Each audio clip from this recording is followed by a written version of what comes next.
দর্শক যদি বাংলাদেশের দর্শক যদি সিনেমা দেখে তো অবশ্যই টাকা ওদের উঠে আসবে। এই মুন্না, আমার খুমা দেখে যে আমার চেনে না সে হলো জনম কানার, আমি হইলাম শয়তানের নানা। আমার পথে যে হয় কাটা তারে লাগাই দে মরণের আঠা। ইয়েস ইয়েস, ডার্ক ওয়ার্ল্ড, যাকে দেখলেই লাগে ডর, তিনি হচ্ছেন মিশা সওদাগর। তো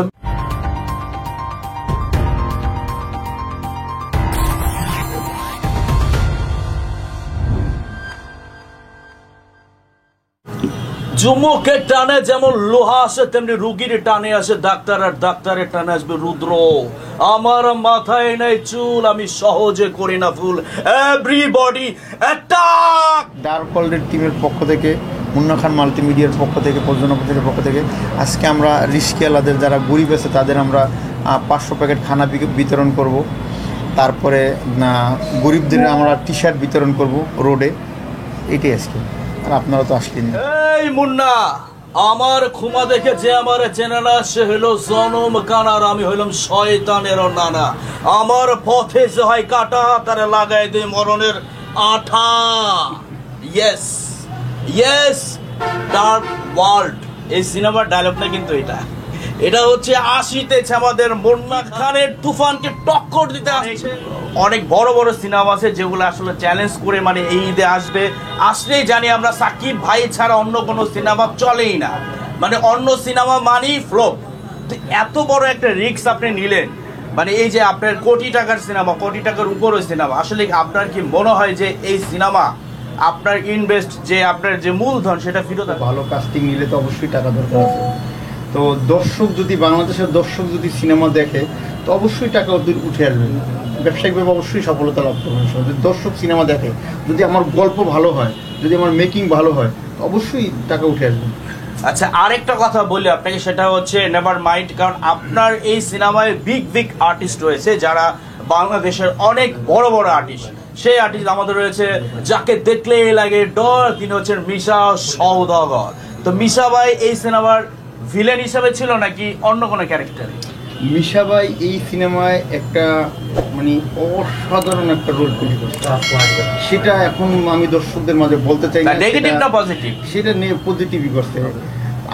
আমি মনে করি যে এই মিশা ভাইয়ের এই যে ডার্ক ওয়ার্ল্ডে অভিনয় করে এটা সারা জীবনের জন্য তার জন্য ইতিহাস হয়ে থাকবে। আর মানুষ মনে করবে ডার্ক ওয়ার্ল্ডের মতো ট্রাই করতেছি। নায়িকা কুশলী মুখার্জি আসবে, আবার দীপক বন্দ্যোপাধ্যায় আপু থাকবে, বদনামিটি থাকবে, শিবেশন ভাই থাকবে, ডন ভাই থাকবে, এবং হল মালিকরা থাকবে।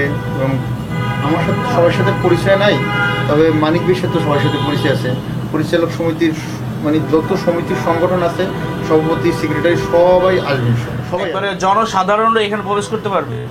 এখানে শুধু ইউটিউবার, সাংবাদিক আর আমরা যাদেরকে এটা যেহেতু বেস্ট কনফারেন্স। হ্যাঁ হ্যাঁ, তো অবশ্যই আপনারা বন্ধুরা যারা এই ভিডিওটা দেখবেন, আসলে নতুন ভিতরে কিন্তু নতুন কিছু থাকে।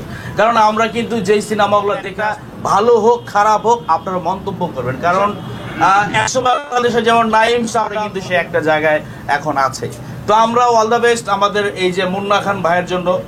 আমরাও চাই যে উনি একসময় উনিও মেগাস্টার হবে, যদি আপনারা চান। দর্শক ছাড়া আসলে যে কোনো সুপারস্টার হোক আর যেই পদেই আছে, দর্শক ছাড়া শূন্য। তো আমি জুনিয়র মিশা, অবশ্যই ডায়লগ হবে আমাদের বাংলাদেশের সুপার টুলন মিশা সওদাগর ভাই। তো এখন ভাই আপনার সিনেমার মানে ভালোবেসে আপনার সাথে দেখা করতেছে, এখন কি মিশা ভাই ডায়লগ দিব? আপনার মধ্যে দিলে দিব? হ্যাঁ, মিশা ভাই যেহেতু এই সিনেমার রিডলোরে কাজ করছে তো অবশ্যই তাকে আপনি ডায়লগ দিতে পারেন, সমস্যা নেই। আর ডায়লগ তো সাথে আসি আপনার। আচ্ছা, অবশ্যই আমাদের বাংলাদেশের সুপার টুপার ভিলেন, যার প্রথম হিট সিনেমা হচ্ছে পিয়া আমার পিয়া। সেই সিনেমা একটা ডায়লগ ছিল, ইয়ে হাবিলদারের বাচ্চা, মুখে লাগাম দে, তুই কার সামনে দাঁড়িয়ে কথা বলছিস? আমি কমিশনার রাশেদ রায়হান, আমার বোনকে অপহরণের দায়ে তোকে এখন এই মুহূর্তে মারতে হাজার লোকের সামনে দিয়ে নিয়ে যাবো, ছোট লোকের বাচ্চা। তোর সাহস কি করে হয় আমার বোনকে ভালোবাসা? জানিস আমার বোনের একজোড়া জুতার দাম কত? মনে হচ্ছে তোকে জুতা খুলে মোজা দিয়ে পিটাই।